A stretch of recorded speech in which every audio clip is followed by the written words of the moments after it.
नस्ताइन। मैं आज सारी अपनी पार्टी को बल्कि अपनी कौम को तहरीक इंसाफ के 25 साल होने पे मुबारक देता हूँ। आज से 25 साल पहले हम चंद दीवानों ने हॉलीडे इन लाहौर के अंदर अपनी पार्टी अनाउंस की। हमारा मकसद क्या था पार्टी अनाउंस करने का? हम सब ये समझते थे कि पाकिस्तान के अंदर करप्शन मुल्क को तबाह कर रही है।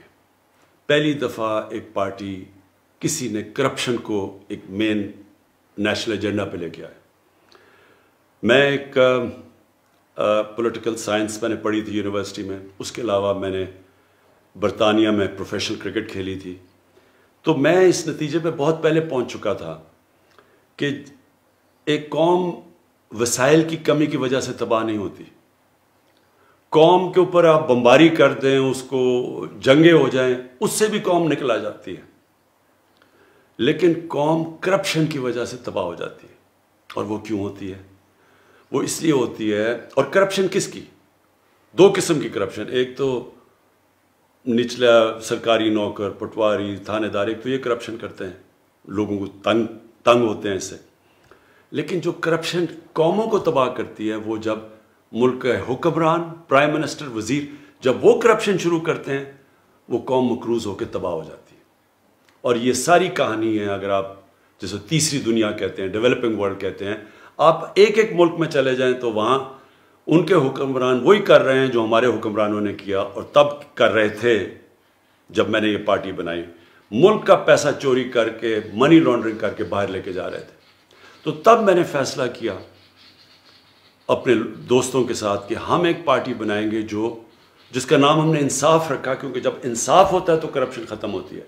इंसाफ का मतलब कानून की बालादस्ती। कानून की बालादस्ती का मतलब कि कमज़ोर और ताकतवर कानून के सामने एक बराबर। और उसका मतलब जो ताकतवर करप्ट लोग जो मुल्कों को तबाह करते हैं, जो सारी इस वक्त डेवलपिंग वर्ल्ड को तबाह कर रहे हैं, उनके ताकतवर करप्ट लोग, इनको कानून के नीचे लेके आए। ये थी हमारी आज से 25 साल पहले वजह मेरी तरह के आदमी को पॉलिटिक्स में आने के लिए, जिसको अल्लाह सब कुछ दे चुका था। बाकी पॉलिटिशियंस को तो पॉलिटिक्स से पहले कोई किसी को नहीं जानता था। मैं तो सब पाकिस्तान में उस वक्त बड़ा नाम था, कामयाब इंसान था, ज़रूरत नहीं थी पॉलिटिक्स की। अल्लाह ने दिया था सब कुछ मेरी ज़रूरियात के मुताबिक। वो स्ट्रगल चली हमारी 15 साल। 2 इलेक्शन बीच में आए। पहले इलेक्शन में 1 सीट भी नहीं, दूसरे इलेक्शन में 1 सीट। ये 15 साल एक बड़ी मुश्किल स्ट्रगल थी, जिसमें मेरे साथ कई लोग आए, कई चले गए, कई हार मान गए, कई जी हमारा घर में मजाक उड़ता है, हम और देर नहीं रह सकते। और ख़ास तौर पे जब दूसरा इलेक्शन आ रहा है 2002 में, तो चंद लोग रह गए।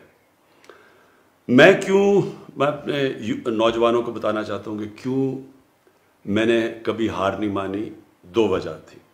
एक ये कि मैंने क्रिकेट की ग्राउंडों में एक चीज़ सीखी थी कि जो हार नहीं मानता और आखिरी गेंद तक लड़ता है, उसको हार भी हरा नहीं सकती। और ये भी मैंने सीखा था कि जब भी दुनिया में मैं कोई काम करूं, क्योंकि मैं तब तक 2 काम कर चुका था, क्रिकेट में कामयाब हो चुका था और फिर शौकत खानम हॉस्पिटल बना चुका था। तो कामयाब इंसान तब होता है जब वो जो काम करने के लिए निकले, जो ख्वाब देखे, फिर किश्तियां जला के उसकी तरफ जाए, फिर कभी वापस ना जाए। यानी या मौत और या वो काम होगा। तब इंसान के अंदर जो सलाहियतें हैं, जो अल्लाह ने इतनी ताकत दी है, कुव्वत दी है, वो तब बाहर आती हैं जब आप फैसला कर लेते हैं कि ये एक काम आपने करना है, जो भी मर्जी हो जाए। और फिर मेरे सामने नबी सल्लल्लाहु अलैहि वसल्लम की ज़िंदगी थी। मैंने उनकी बड़ी क्लोज स्टडी कर चुका था। कुरान हमें हुक्म देता है उनकी ज़िंदगी से सीखो। उनकी ज़िंदगी क्या थी कि अल्लाह के हबीब 13 साल उन्होंने, जब अल्लाह का पैगाम लेके निकले, तो 13 साल सबसे ज़िंदगी के मुश्किल वक्त से वो गुजरे। और जान को भी ख़तरा था, भूख से भी अल्लाह ने उनको आजमाया। तो मैंने ये सोचा कि हमारे लिए सबक है कि जो स्ट्रगल है उससे कभी घबराना नहीं चाहिए, क्योंकि उसके बाद जो अगले 10 साल थे, उन 10 सालों के अंदर उन्होंने दुनिया की तारीख बदल दी। दुनिया की तारीख में कभी इतना बड़ा इनकलाब नहीं आया। लेकिन वो पहले 13 साल ने उनकी तैयारी करवाई उसके लिए। और फिर भी जब वो 10 साल जो थे, जो उन्होंने दुनिया की तारीख बदली, पहले 4-5 साल बहुत मुश्किल गुजरे उनके। उम्मा खतरे में थी, कई दफ़ा बड़े बुरे हालात थे उम्मा के। तो मैं भी जब स्ट्रगल कर रहा था तो मैं ये सोचता था कि अगर वो अल्लाह ने हमें दिखाया कि अगर अपने हबीब को वो स्ट्रगल करा सकते हैं तो हम भी करेंगे। इस दौरान मैं पॉलिटिशियंस को बड़े करीब से देखा। तो मेरी सोच में 3 किस्म के पॉलिटिशियंस होते हैं। जो सबसे बुरे पॉलिटिशियन होते हैं, जो पॉलिटिक्स अवाम का नाम लेके इक़्तिदार में आके पैसा बनाते हैं, अपना पेट पालते हैं, करप्शन करते हैं, ये सारी दुनिया में इस तरह के पॉलिटिशियंस को बुरा समझा जाता है। उसके बाद कई ऐसे पॉलिटिशियन होते हैं, वो समझते हैं कि इक़्तिदार में आके हम अपना भी फ़ायदा उठा लें और हम लोगों का भी फ़ायदा करवा दें। ऐसे भी ज़्यादातर ऐसे भी पॉलिटिशियन होते हैं। और फिर वो जो बहुत कम होते हैं जो पॉलिटिक्स को इबादत समझते हैं। और सबसे बड़ी मिसाल सरकार मदीना की है, क्योंकि उन्होंने तो ज़ात के लिए कुछ किया ही नहीं। वो उसी जिधर आए, उसी मस्जिद नबी में रहे, जब बैतुल माल में पैसा भी आ रहा था उन्होंने उसकी कोई अपनी ज़ात की नहीं सोची। फिर हमारा ये 15 साल तक पहला फेज़ रहा। मैं हमेशा समझता था कि मैं तब दूसरे फेज़ में जाऊंगा, यानी कि इलेक्शन जीतने के फेज़ में जाऊंगा जब अवाम मेरे साथ आएगी। और वो मियाँ वाली का मॉडल था। मैं मियाँ वाली में जब पॉलिटिक्स 2002 में आया तो सिर्फ बच्चे मेरे साथ थे और थोड़े से नौजवान। आहिस्ता आहिस्ता नौजवान इलाके के सारे मेरे साथ आ गए और नौजवानों को देख के फिर आहिस्ता आहिस्ता जो सियासी शख्सियत थी वो मेरे साथ आनी शुरू हुई।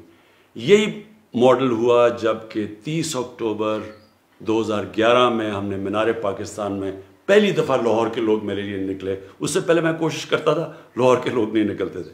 30 अक्टूबर को मीनार पाकिस्तान में लोग निकले और उसके बाद सारा जो पॉलिटिकल सर्कल्स थे, जो इलेक्टेबल्स थे, उन सारों ने देखा कि वोट बैंक आ गया तो वो आना शुरू हो गए।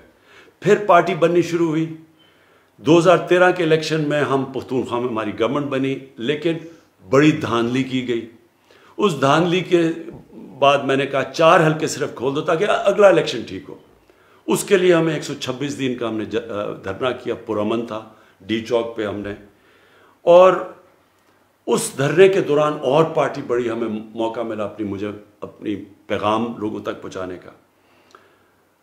लेकिन बदकिस्मती से कोई एक्शन नहीं लिया गया कि इलेक्शन रिफॉर्म्स का।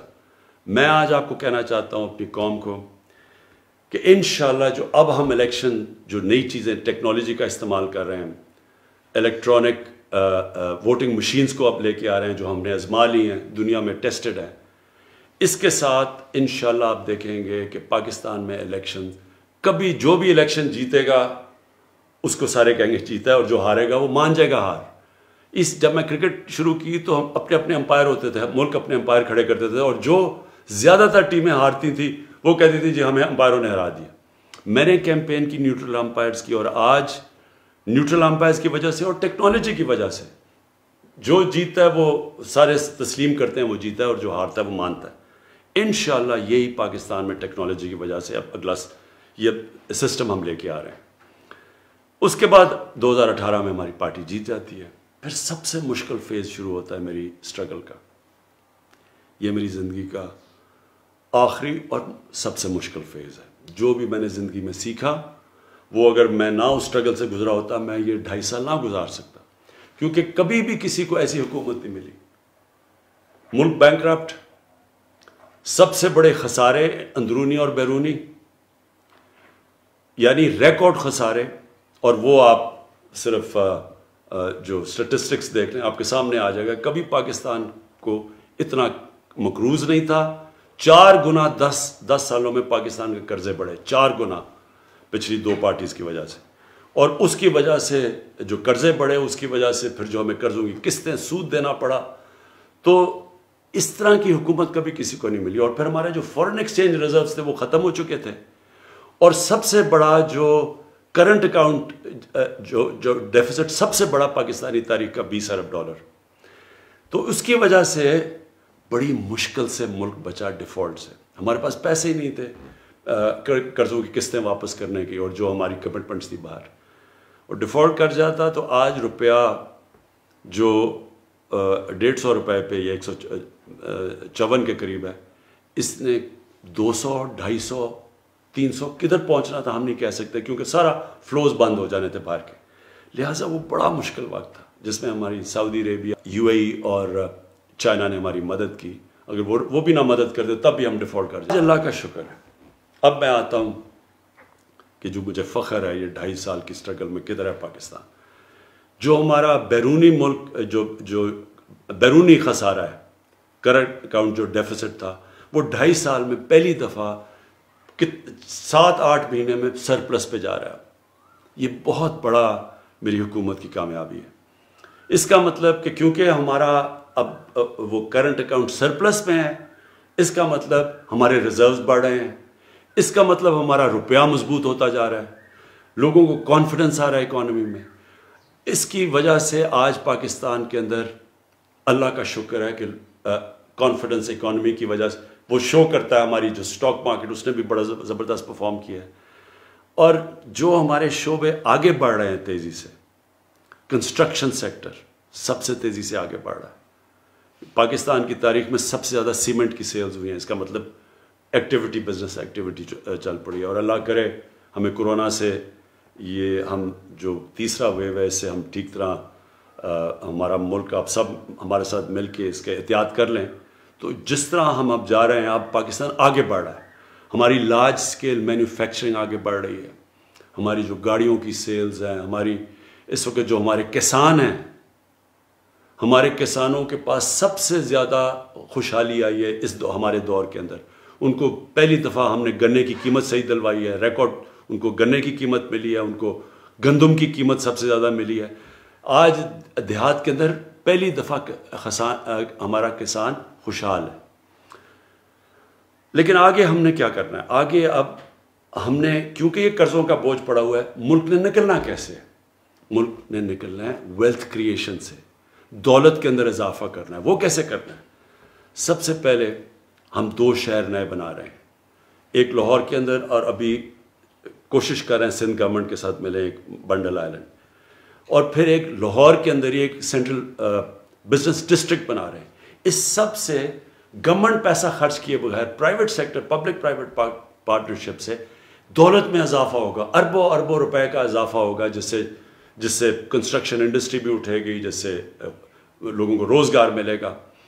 और इसके अलावा हम इंडस्ट्री को ख़ास इंसेंटिव्स दे रहे हैं, स्मॉल और मीडियम इंडस्ट्री को इंसेंटिव्स दे रहे हैं, ताकि, और ये 50 साल के बाद वो इंसेंटिव्स दे रहे हैं अपनी इंडस्ट्री को, ताकि हमारी इंडस्ट्री उठे, दौलत में इजाफा हो।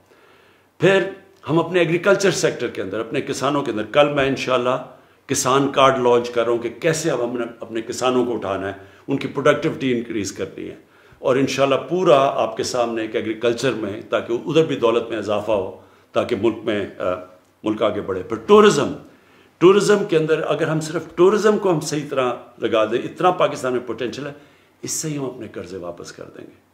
फिर हमारा बिलियन ट्री सुनामी है, 10 बिलियन ट्री सुनामी, ये आगे आने वाली नस्लों के लिए बिल्कुल, मुल्क में ये जो मौसम की तब्दीली से हमें ख़तरा है, वो एक पूरे मुल्क, पहली दफ़ा एक मुल्क माहौलियात के ऊपर जोर लगा रहा है, और 2 बड़ी डैम्स बना रहे हैं। 50 साल के बाद पाकिस्तान में बड़ी डैम्स बननी शुरू हो गई हैं, इनसे पानी स्टोर होगा, इसका मतलब कि हमारे पास ज़्यादा पानी होगा किसानों के लिए। जो असल आखिर में मैं आप कहना चाहता हूँ, मदीना की रियासत के अंदर नबी सल्लल्लाहु अलैहि वसल्लम ने 3 चीज़ें की थी। एक, उन्होंने अपने कैरेक्टर से एक सारी कौम की अखलाकियात उठा दी थी। दूसरा, उन्होंने कानून की बालादस्ती कायम की थी।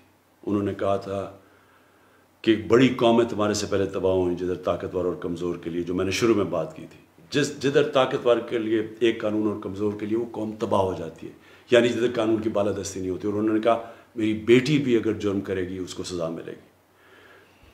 और फिर तीसरी चीज़, उन्होंने फलाई रियासत बनाई थी कि सबसे पहले एक रियासत ने अपने कमज़ोर तबके की जिम्मेदारी ली थी। आज हमने फलाई रियासत के लिए वो काम किया जो कभी किसी पाकिस्तान की हुकूमत ने नहीं किया। सबसे पहले जो मुझे फ़ख्र है, अपने 2 सूबों के अंदर हम हेल्थ कार्ड लेके आए, हेल्थ इंश्योरेंस। हर गरीब आदमी के पास, पंजाब में इस साल के एंड तक पख्तूनख्वा ने अभी हर फैमिली के लिए एक हेल्थ इंश्योरेंस आ गई है। किसी भी गवर्नमेंट हॉस्पिटल में अपना इलाज करवा सकते हैं। ये इंशाल्लाह एक पूरा हेल्थ सिस्टम है, क्योंकि अब प्राइवेट सेक्टर आएगा हेल्थ में। छोटे छोटे शहरों में हॉस्पिटल बनाएंगे वो, क्योंकि हेल्थ कार्ड की वजह से कोई भी उन अस्पतालों में जा सकता है और फिर आपस में मुकाबला होगा। अगर कोई हॉस्पिटल सही इलाज नहीं कर रहा तो वह उधर हेल्थ कार्ड उधर इस्तेमाल करेंगे जिधर अच्छा इलाज हो रहा है। तो इससे पूरा सिस्टम इंशाल्लाह बदल जाएगा। हमने पनाहगाह बनाई, जिसका मुझे बड़ा फ़ख्र है कि, और ये इंशाल्लाह हर जगह जिधर मज़दूर जाते हैं उधर हम बनाएंगे, ताकि वो रात गुजार सकें, उनके पैसे बचे, वो सारे अपने बीवी बच्चों को पैसे भेजें, उनको मुफ्त खाना मिले, रहना मिले। ये हमने शुरू किया है। अभी एक और हम ट्रक सब सारे पाकिस्तान में जाएंगे, उन इलाकों में जिधर गरीब इलाके हैं, ताकि कोई भूख ना हो, किसी को कोई भूखा ना सोए। जो हाउसिंग है, पहली दफ़ा पाकिस्तान में अब हम कमज़ोर तबके के लिए घर बना रहे हैं, और ये कभी पाकिस्तान में पहले नहीं हुआ, क्योंकि पाकिस्तान में वो सिस्टम ही नहीं था, मॉर्गेज फाइनेंसिंग ही नहीं थी, बैंक कर्जे ही नहीं देते थे। वो हमने कानून चेंज किया, बैंकों के साथ बैठ के। इंशाल्लाह अब वो तबका जो कभी पैसे देके घर नहीं ले सकता था, उसकी अब मदद करी। लेकिन आखिर में जो सबसे बड़ा इस वक्त जंग, battle for the soul of Pakistan, मुल्क के मुस्तकबिल की जंग लड़ी जा रही है, वो कानून की बालादस्ती की है। जो बड़े बड़े माफियाज हैं, जो सियासी माफिया है, जो वो लोग जो कार्टेल्स बैठे हुए हैं, जो मिल के पैसे बढ़ाते हैं, लोगों के लिए चीज़ें महंगी करते हैं, ये सब इकट्ठे हैं। हर वो जो कि करप्ट सिस्टम से फ़ायदा उठा रहा था, वो हमारे ख़िलाफ़ इस वक्त खड़ा हुआ है। ये है अब जो जंग हम लड़ रहे हैं। ये जंग जिस वक्त हम जीतेंगे, और इंशाल्लाह जीतेंगे, ये आप समझ लें कि अल्लाह ने जो नेमतें इस मुल्क को दी हैं, शायद ही किसी मुल्क को दी हो। वो नेमतें तब, ये मुल्क की नेमतों का तब फ़ायदा उठाएगा जब इस मुल्क में इंसाफ होगा। खुशहाली मुल्क में तब आती है जिस मुल्क में इंसाफ होता है। आप दुनिया के नक्शा देख लें, जो सबसे खुशहाल मुल्क हैं उधर सबसे ज़्यादा कानून की बालादस्ती है।